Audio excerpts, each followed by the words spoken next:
What's up, sons? It's Blind Run with Son of a Tech once again, and today I have yet another gaming video for you guys. Today's going to be the gaming performance of the Ryzen 5 1500X, and we're in particular going to be looking at its performance in relation to the Ryzen 3 1300X to kind of give you guys an idea of what SMT performance or those extra 4 threads can give you on the 1500X. So stick around.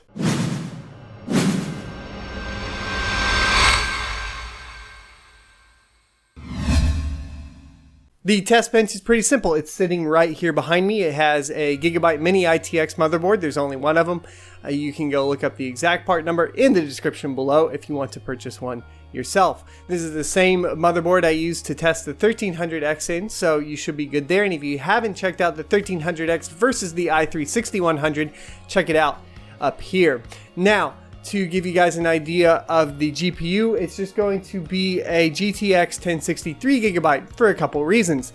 A, it fits right into this price range quite well, and B, it is still pretty currently available at retail easily, or at least easier than most other cards, thanks to A, either the mining craze, or B, the lack of memory manufacturing. There's a lot of problems going on there. Whoever you want to blame, go for it. Not my problem. But what is my problem is going ahead and giving you guys an option that's viable, so that's why we went with this GPU. The memory is going to be from ADATA, and it's going to be 8 gigabytes clocked at 3200 megahertz. I really love this kit for Ryzen, as it does just support 3200 megahertz right out of the box with every proc that I've thrown against it so far, so I will definitely link to that in the description below. They also have 16 gigabyte and 32 gigabyte kits of the same thing, so definitely go click there if you're looking for 3200 megahertz Ryzen memory. Alright, all that's well and good. You guys want to see the benchmarks, so let's get into it. Now, all of these benchmarks, I'm going to be initially throwing up the gameplay footage or the benchmark run footage with a display of CPU usage in the top left corner. Alright, so to get started off, let's take a look at Deus Ex Mankind Divided in 1080p at high settings.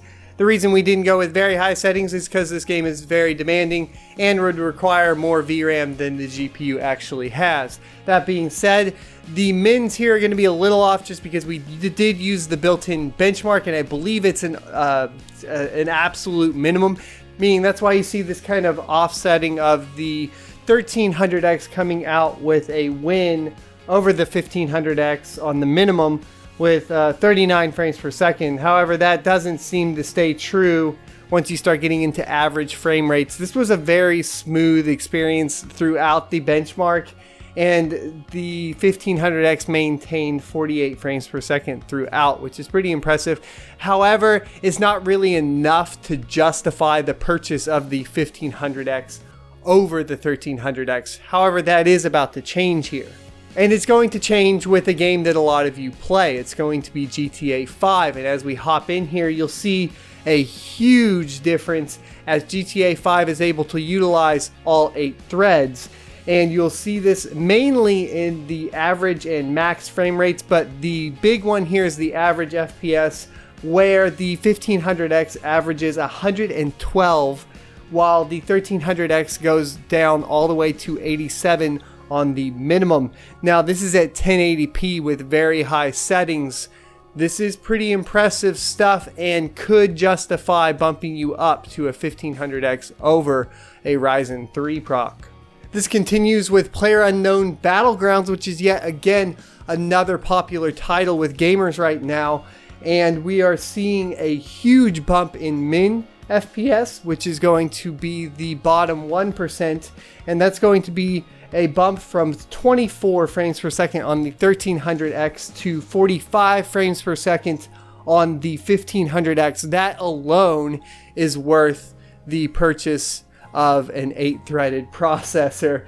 Of course, the average gets bumped up too, from 75 on the 1300X to 87 on the 1500X, and it goes up 13 frames a second on the 1500X for the max frame rate. Those are going to be the main titles that if you do play a lot, you might want to consider getting a few more threads. And luckily with Ryzen and coming in and kind of knocking Intel in the teeth with the more threads for just the average consumer at a decent price. The 1500X and even possibly the 1400 if you're going to be overclocking is something you want to strongly consider at that price point. However, if you're going to be playing other titles like this one, for example, Rocket League, it does appear that what is happening and what I am seeing here is a drop in that XFR performance when you're looking at the 1300X and the 1500X in particular. This probably doesn't translate as much when overclocking, because at that point you would have both procs at like 3.9 gigahertz on all cores.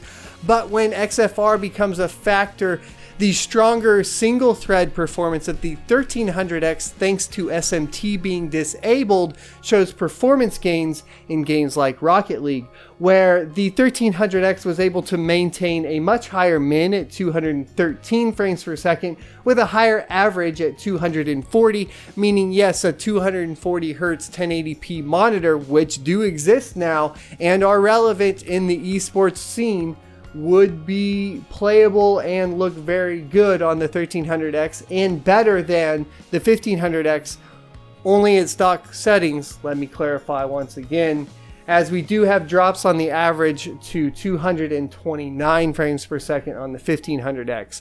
The max was right at par with 251, as that is the max FPS of the game because it is not fully unlocked. Finally, we have Total War Warhammer. And while I would expect this game to utilize the CPU more and favor the 1500X, I either have some issues here or this is just all within margin of error, to be honest, as we're only a frame ahead on the 1300X in both the minimum and the average. Now, I did make sure and re-verify. I went through all of the settings, pulled up my old benchmarks for the 1300X, went through all the settings again, tried to run multiple times. I always run these at least 3 times and then average out the min, max, and average between the 3 runs that I do. And this is what I got. Over and over again, this is what I got. I don't have an explanation for this one other than I can tell you it's within margin of error.